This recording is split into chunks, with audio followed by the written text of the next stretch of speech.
அஸ்ஸலாமு அலைக்கும் வரஹ்மத்துல்லாஹி வபரக்காத்துஹு. மதீனாவில் மரணத்தை வேண்டி பிரார்த்தித்த உமர் ரலியல்லாஹு அன்ஹு. உமர் ரலியல்லாஹு அன்ஹு அவர்கள் கூறினார்கள், யா அல்லாஹ், உன் பாதையில் வீரமரணம் அடையும் பாக்கியத்தை எனக்கு வழங்கு. என்னுடைய மரணத்தை உன் தூதருடைய ஊரில் ஏற்படுத்து. இப்படி உமர் ரலியல்லாஹு அன்ஹு அவர்கள் பிரார்த்தித்து வந்த இந்த பிரார்த்தனை வரிகள் ஸஹீஹ் புகாரியில் 1890 என்ற எண்ணிலே பதிவு செய்யப்பட்டிருக்கிறது. மதீனாவில் மரணிக்க விரும்புவது என்பது இஸ்லாமிய மார்க்கத்தில் ஒரு போற்றுதலுக்குரியதாக கருதப்படுகின்ற ஒன்று. மதீனா முனவ்வராவில் மரணிப்பவர்களுக்கு அல்லாஹுடைய தூதர் ஸல்லல்லாஹு அலைஹி வஸல்லம் அவர்களுடைய பரிந்துரை கிடைப்பதற்கு உண்டான ஒரு வாய்ப்பு இருக்கிறது. இந்த சூழ்நிலையிலே உமர் ரலியல்லாஹு அன்ஹு அவர்கள் அல்லாஹ்விடத்திலே பிரார்த்தித்த அந்த பிரார்த்தனையிலே, உன்னுடைய தூதருடைய ஊரில், அதாவது மதீனாவில் என் மரணத்தை ஏற்படுத்துவாயாக என்று பிரார்த்தித்திருக்கிறார்கள்.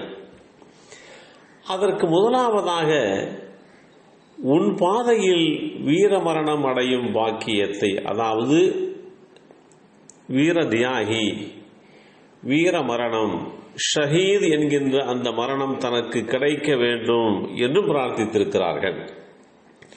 ஒருவர் வீரமரணம் அடைய வேண்டும் என்று சொன்னால் மதீனாவை விட்டு வெளிப்புற பகுதிக்கு வந்து ஏதாவது தற்காப்பு யுத்தங்களில் கலந்து கொண்டு அல்லது எதிரிகள் மூலமாக தாக்கப்பட்டு அடைகின்ற மரணத்திற்குத்தான் வீரமரணம் என்று சொல்லப்படும். மதீனா அது இஸ்லாமிய குடியரசினுடைய கட்டுப்பாட்டிற்குள் உட்பட்ட ஒரு பகுதி. எனவே இந்த கட்டுப்பாடான பகுதிக்குள்ளே இன்னொருவர் உள்ளே நுழைந்து உமர் ரலியல்லாஹு அன்ஹு அவர்களுக்கு வீரமரணத்தை ஏற்படுத்தி கொடுப்பதெல்லாம் சாத்தியமில்லாத ஒன்று. இருந்த போதிலும் தான் வீரமரணமும் அடைந்து அந்த பாக்கியத்தை அடைய வேண்டும்.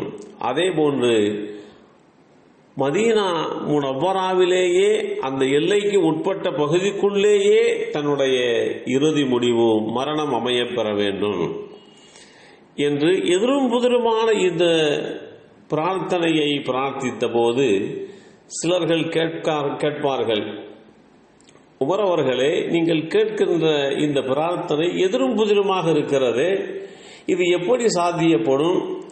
நீங்கள் வீரமரணம் அடைய வேண்டும் என்று சொன்னால் மதீனாவுக்கு வெளியே போய் நீங்கள் வீரமரணம் அடைந்தால்தான் அந்த பாக்கியத்தை நீங்கள் பெற்றுக்கொள்ள முடியும். இன்னொரு பட்சத்திலே மதீனாவுக்குள்ளே மரணிக்க வேண்டும் என்றிருந்தால் நீங்கள் வீரமரணம் அடைவதற்கு உண்டான வாய்ப்பு கிடைக்காதே. இந்த கிடைக்காத இரு விஷயங்களை, சாத்தியமில்லாத இரு விஷயங்களை நீங்கள் எப்படி கேட்கிறீர்கள் என்று கூட உமர் ரலியல்லாஹு அன்ஹு அவரிடத்திலே கேள்வி எழுப்பியவர்கள் உண்டு.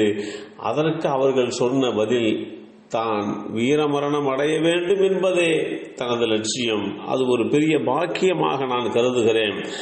அதே வேளையிலே நான் இந்த மதீனாவிலேதான் மரணிக்க வேண்டும் என்று அதைவிட நான் ஆசைப்படுகிறேன் என்ற அடிப்படையிலேதான் அல்லாஹ்விடத்திலே பிரார்த்தித்துக் கொண்டு வருகிறேன். என் பிரார்த்தனைக்கு அங்கீகாரம் கிடைக்கும் என்று சொன்னார்கள். அதே போன்று மதீனாவுக்குள்ளே இருக்கின்ற போது மாற்றான் ஒருவன் முஸ்லிம் போன்று வேடம் தரித்து கொண்டு மதீனாவுக்குள்ளே வந்து உமர் ரலியல்லாஹு அன்ஹு அவர்களை கொடூரமான ஆயுதத்தால் தாக்கினான் என்றும், அப்படி தாக்கியதனுடைய விளைவாகவே அவர்கள் ஓரிரு நாட்களிலே மரணமடைந்தார்கள் என்பதும் வரலாறு நமக்கு தெளிவுபடுத்தி காட்டுகிறது. ஆக இஸ்லாமியர் அல்லாத ஒருவர் வேடம் தரித்து கொண்டு உள்ளே வந்து அவர்களுக்கு வீரமரணத்தையும் கொடுத்தார் ஒன்று. இன்னொன்று மதீனாவுக்குள்ளேயும் அவர்களுடைய மரணம் அமையப்பெற்றது.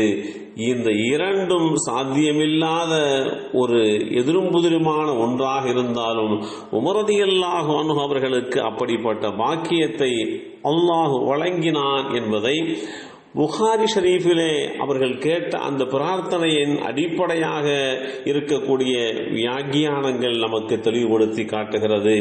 எல்லாம் வல்ல அல்லாஹு தஆலா அந்த மதீனாவினுடைய புனிதத்துவத்தை புரிந்து கொள்கின்ற நல்லோர்களாக நம்மையும் நம் சந்ததிகளை ஆக்கி வைப்பானாக. அஸ்ஸலாமு அலைக்கும் வரஹ்மத்துல்லாஹி வபரகாத்துஹு.